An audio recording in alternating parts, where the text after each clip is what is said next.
이 영상은 이따로부터 제작비를 지원받은 유료 광고 영상입니다. 안녕하세요 여러분. 오늘은 새로운 책 추천과 함께 여러분을 찾아뵙게 되었는데요. 내용부터 만듦새까지 소장 가치가 정말 톡톡한 책인데다가 재미까지 꽉꽉 눌러 담은 책이라서 많은 분들께서 좋아하실 것 같습니다. 긴 말하지 않고 바로 리뷰 시작하도록 할게요. 오늘 소개할 책은 바로 듀나 작가의 시간을 거슬러 간 나비입니다. 출판사는 이따이고요.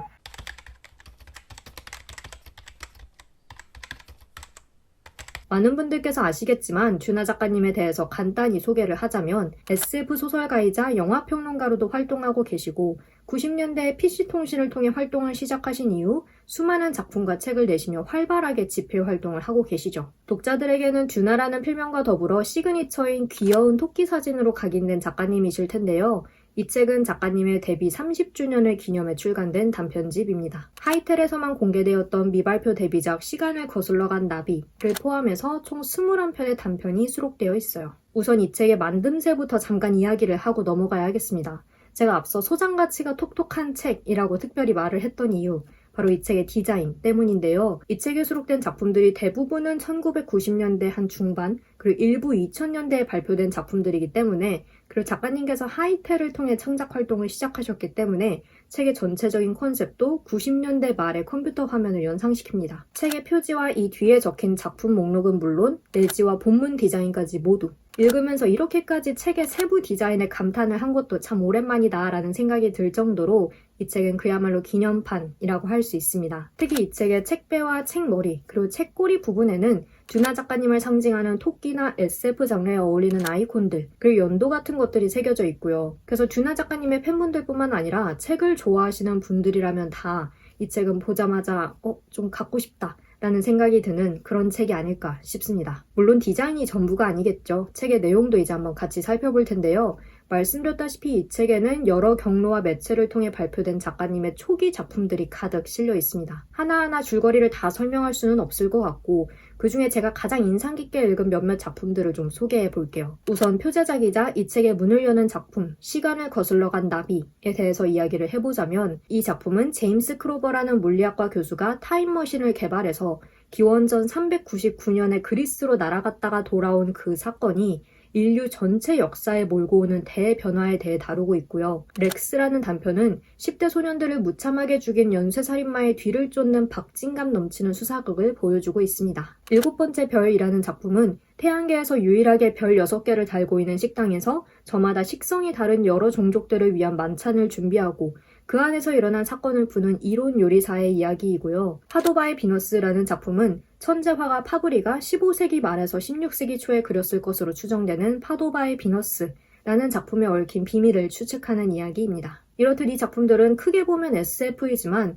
세부적으로 보면 스릴러, 그로테스크한 호러, 미스터리, 탐험기 등등 여러 장르적인 요소가 또 들어갔고 소재도 타임머신, 로봇, 멸망한 도시, 괴물, 외계인 등등 정말 다양한 거죠. 그리고 또 한 가지 중요한 것은 각 작품이 끝날 때마다 작가님께서 한두 페이지에 걸쳐서 코멘트를 달아두셨다라는 겁니다. 이 작품에는 어떤 비하인드가 있는지 혹은 현재의 관점으로 봤을 때 아쉬운 점은 무엇인지 이런 것들에 대해서 솔직하게 적어놓으셨고요. 그리고 맨 마지막 부록 파트에서는 작가님께 영향을 주었던 그리고 지금까지 기억에 남는 SF 작품들에 대해서도 간단하게 이야기하고 있어요. 작가님의 목소리를 직접 들을 수 있는 이 코멘트들 덕분에 책을 읽는 내내 작가님과 이렇게 실시간으로 채팅을 하고 있는 듯한 그런 기분 좋은 연결감이 느껴집니다. 오랜만에 읽는 SF 작품집일 뿐더러 90년대에 창작된 작품들이 주로 담긴 소설집인 만큼 저 역시 좀 감회가 새로웠는데요. 제 독서 인생에 있어서 SF라는 장르가 선명하게 그 존재감을 발하기 시작한 것은 2010년대 말부터였습니다.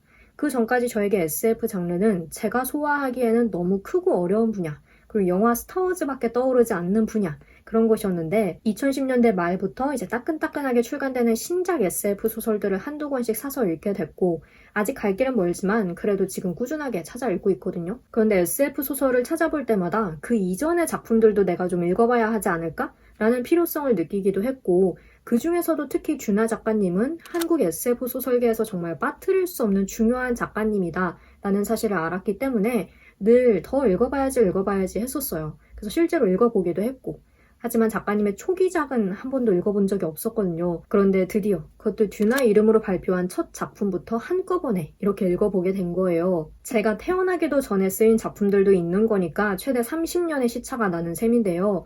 아무래도 미래를 배경으로 하는 작품들이 많다 보니까 그 시차를 거의 의식하지 못하고 읽는 작품들이 많았는데 가끔 가다가 아 맞다 이 작품 90년대에 쓰인 거라고 했지 라고 새삼 생각하게 되는 재미있는 포인트들이 있었어요. 예를 들어서 또 삐삐 끄고 낚시하러 가셨죠? 라는 대사와 같은 부분? 저는 90년대에는 워낙 어렸기 때문에 그때의 기억이 잘 나지는 않지만 이모가 갖고 계시던 삐삐를 보면서 되게 재미있어 했던 기억이 머릿속에 어렴풋하게 이렇게 남아있거든요. 잊고 있던 레트로의 감각이랄까? 그래서 1990년대와 2020년대 그 사이 어딘가쯤에 이렇게 약간 붕 떠 있는 것처럼 좀 묘한 기분으로 이 책을 읽었습니다. 작가님의 해박한 지식과 사유가 자연스레 담겨있는 작품집인데요. 시간여행자의 허무한 종말이라는 재미있는 단편을 한번 예로 들어볼게요. 이 작품은 물리학자이자 고생물학자인 올리버 크로버 교수가 타임머신을 타고 과거로 갔다가 사망한 이후에 그의 자손들이 각자의 아버지가 저지른 실수를 보완하면서 타임머신을 타는 그런 연쇄적인 과정을 담고 있는데요. 이 작품은 작가님의 설명을 빌리자면 시간여행을 할 때 좌표를 얼마나 정확하게 계산할 수 있을까? 이것에 대한 일종의 사고 실험 같습니다. 시간여행이라는 매력적인 소재가 지닌 맹점을 콕 집어내는 거죠. 그리고 바벨의 함정이나 그레타 복음 같은 작품들에는 종교적인 요소가 또 들어가 있고요.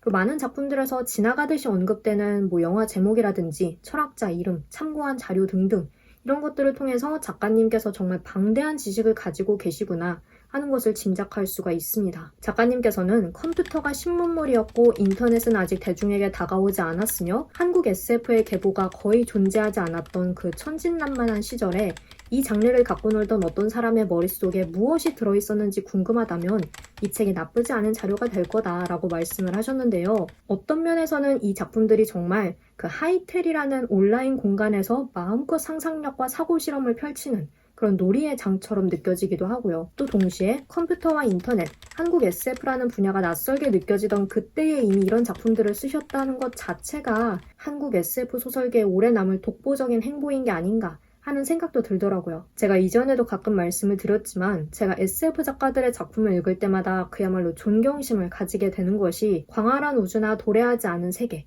인간이 겪어보지 않은 세상을 배경으로 외계인이나 새로운 종 등을 등장시키면서도 독자를 몰입시키는 그 탄탄한 세계를 구축하기 때문이거든요. 즉 독자가 책을 읽는 동안만큼은 이것이 아무리 지금 당장은 벌어지기 힘든 불가능한 일이라 할지라도 이것이 허구의 세계이고 허구의 사건임을 의식하지 않도록 만드는 것. 그런데 이 작품들은 짧은 단편들임에도 불구하고 각각의 세계의 독자를 쫙 빨아들여서 이야기가 끝날 때까지 놓아주지 않습니다. 30년이라는 시차가 무색할 정도로. 게다가 자신의 작품에 대해서 가감없이 평하는 작가님의 그 솔직함에서 저는 SF에 대한 진심을 느끼기도 했고요. 이전에 읽었던 작가님의 다른 작품들보다는 비교적 수월하게 술술 읽히는 편이었지만 그 안에 담긴 의미와 진심만큼은 그 어떤 책보다도 묵직한 그런 작품집이었습니다. 듀나 작가님을 좋아하시는 분들은 물론이고 아직 듀나 월드에 입성하지 않으신 분들은 이 책으로 한번 시작을 해보셔도 좋을 것 같아요.